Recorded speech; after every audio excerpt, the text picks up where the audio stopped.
Our reading this morning comes from the book of Exodus in the 14th chapter. The angel of God, who was going before the Israelite army, moved and went behind them, and a pillar of cloud moved in front of them and took its place behind them.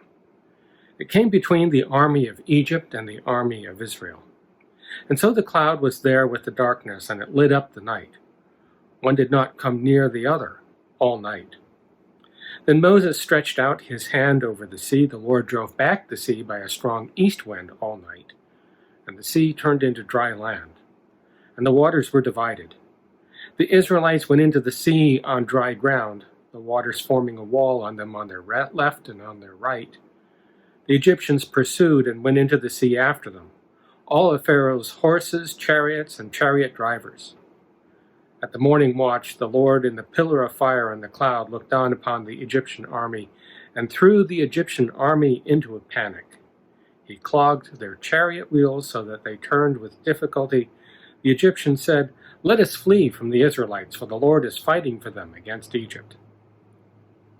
Then the Lord said to Moses, "Stretch out your hand over the sea so that the water may come back upon the Egyptians, upon their chariots and the chariot drivers." So Moses stretched out his hand over the sea, and at the dawn the sea returned to its normal depth.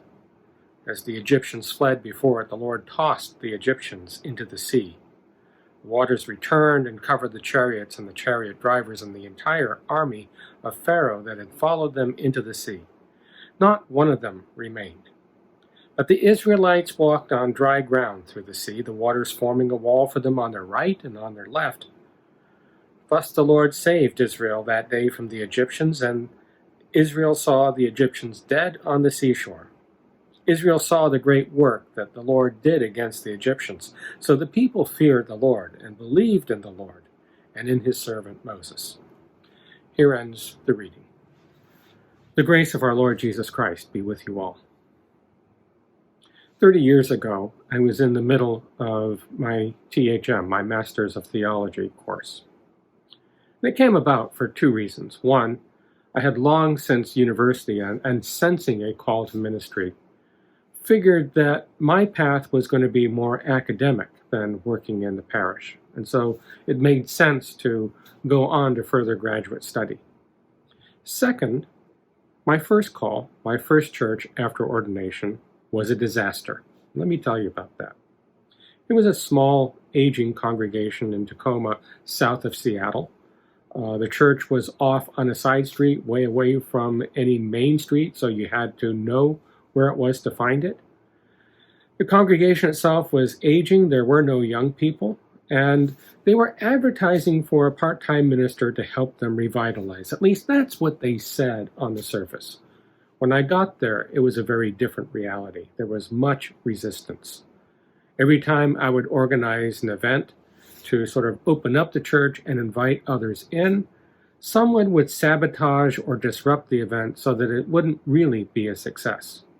Even when I'd walk into my office each week, I'd get the sense that somebody had been there since the last time I was in, moving things around, not only on my desk, but in my desk, and projects that I was working on were set aside in some other place in the room.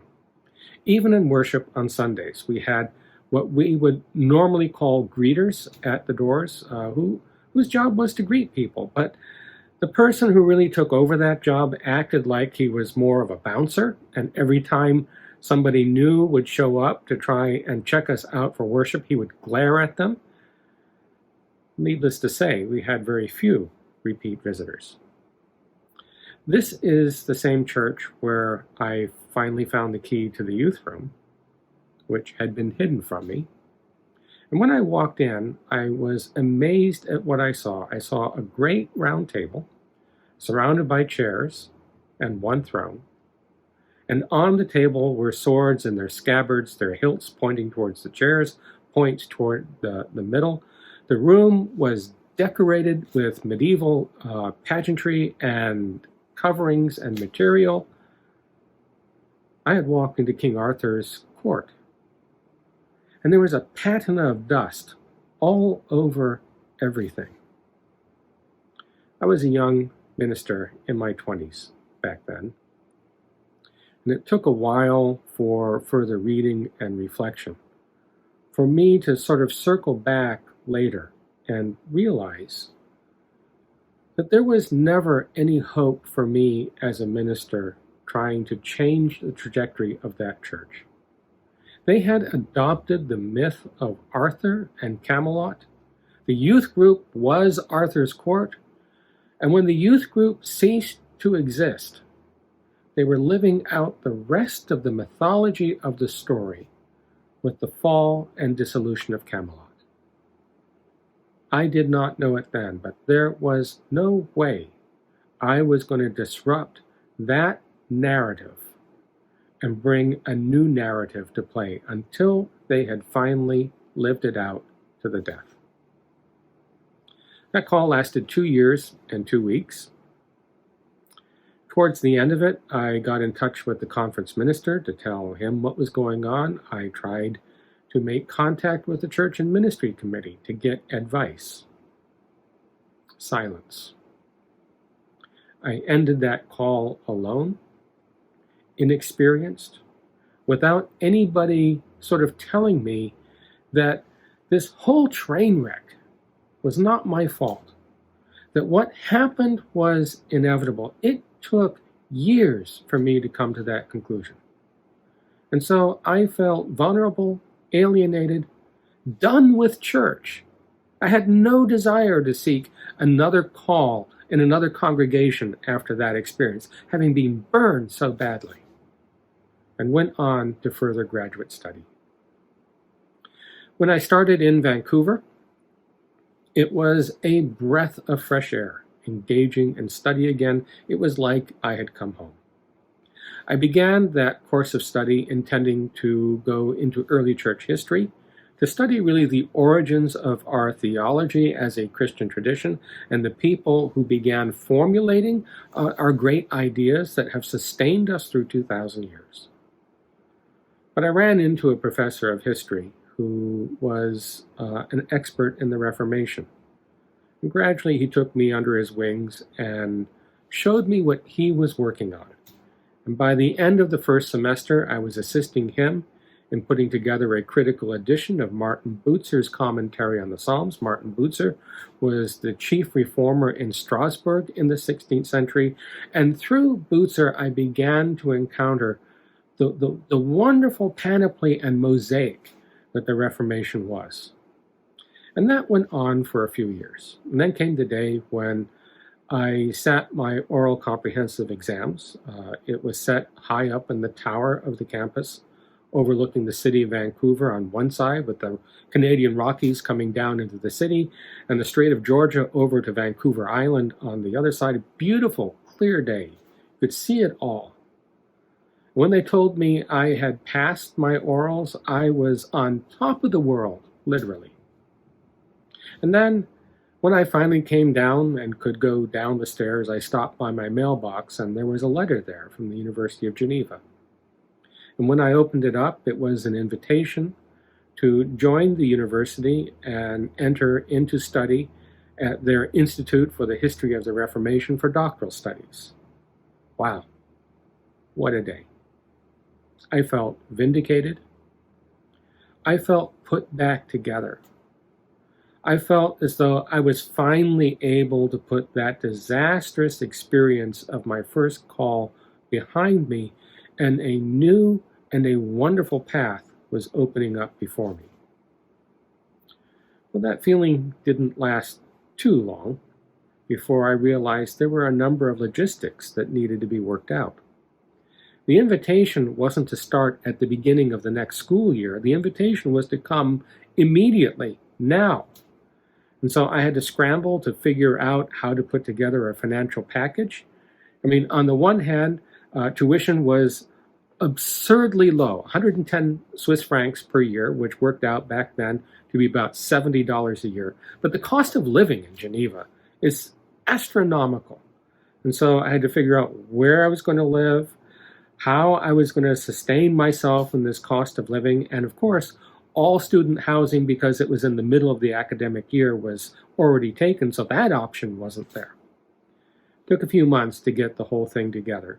And then there was the other piece of it, that since Geneva is an international city and hosts the UN, any diplomat can bring a household of any size into the canton, which forces the canton to limit immigration and resident visas in other ways. And of course, students were the low end of the totem pole.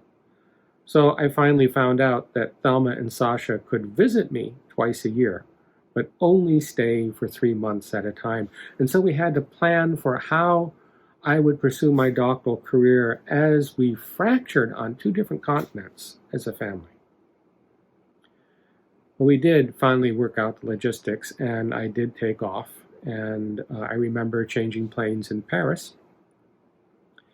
And it was fine. I could make myself understood in French, and I could understand what was going on around me. I was able to easily transfer from one plane and terminal to the other to get the plane that went to Geneva.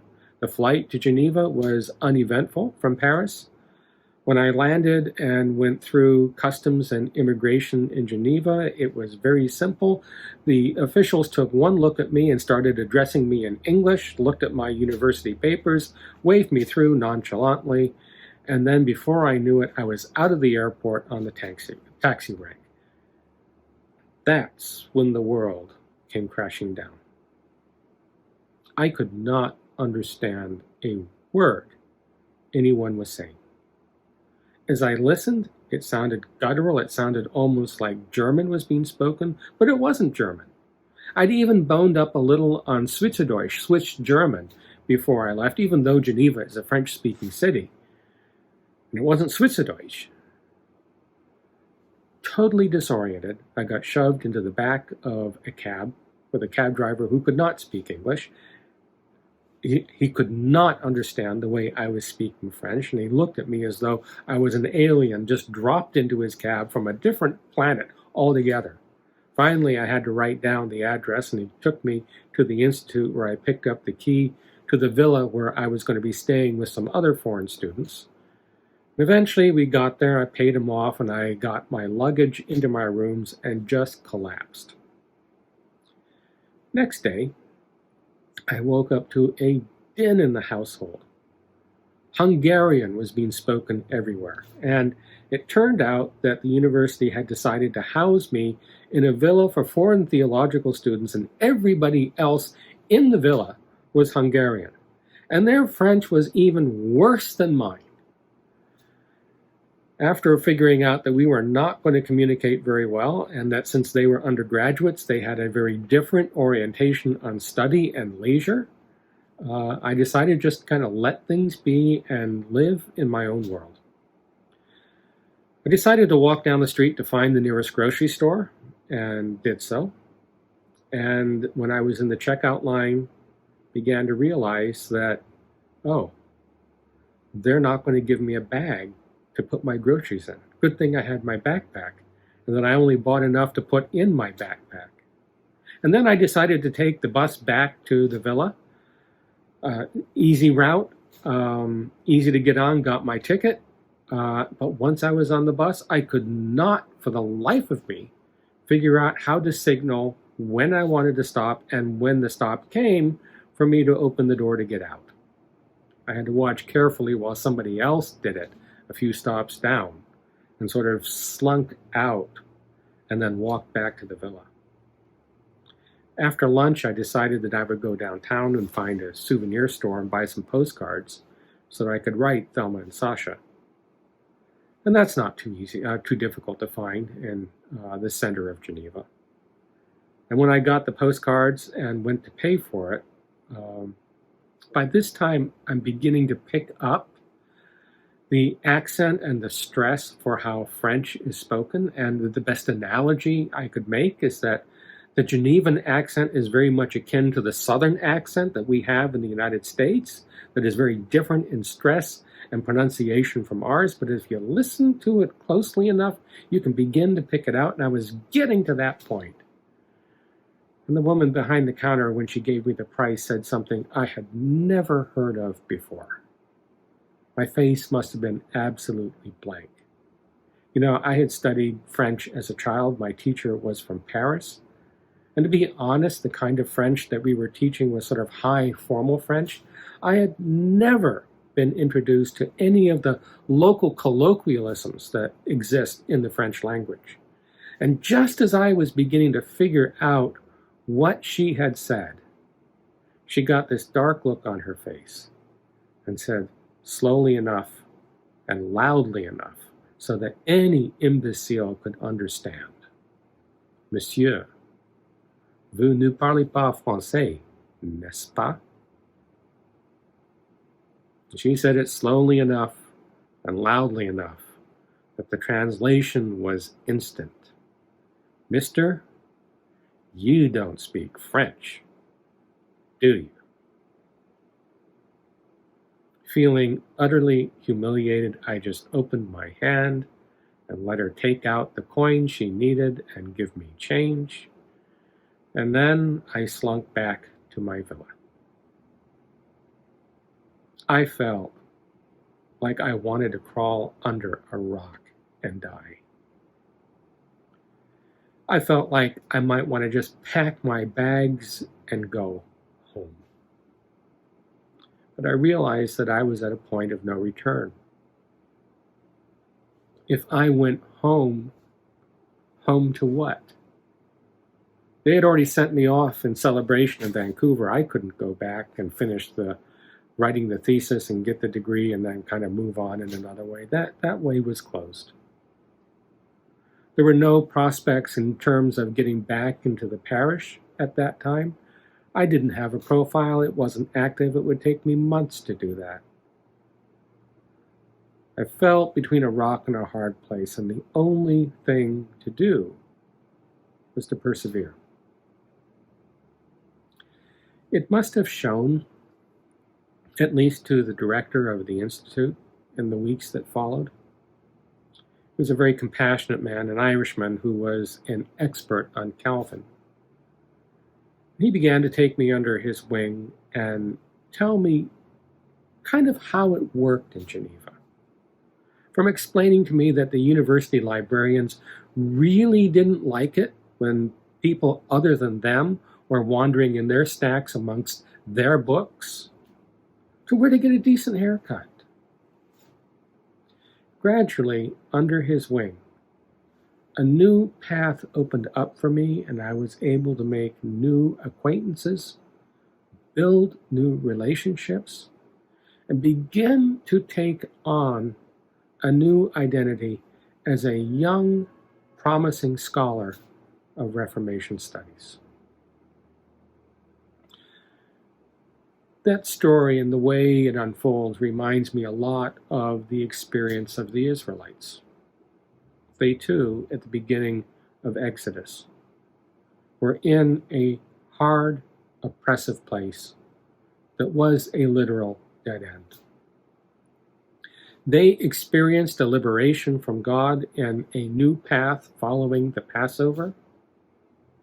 There was a joyous celebration as they set out leaving the land of Egypt. But it didn't last. When they got to the shore of the Red Sea with the sea at their backs, Pharaoh's army came after them. And that joy turned into fear. There was no way forward for them. There was no way back. To go back to the Egyptians was to invite death, either death on the battlefield or death back in slavery again. And yet there was no way forward. It is at that point that God miraculously, once more, opens up a path for them through the sea. And as they get on the other side, if you pay attention to the text carefully, there is this wonderful reversal and juxtaposition that happens in the greater narrative of the story.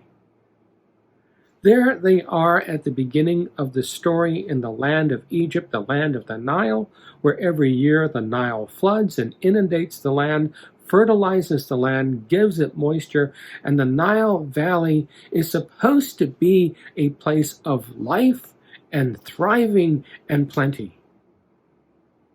And yet for the people of Israel, it was a place of death And yet, as they cross the sea and begin to step into the wilderness of Sinai, the desert that is not supposed to sustain any life at all, the desert which is hostile, begins to bloom with every step they take in it, and begins to support them in their lives, begins to be a place of thriving.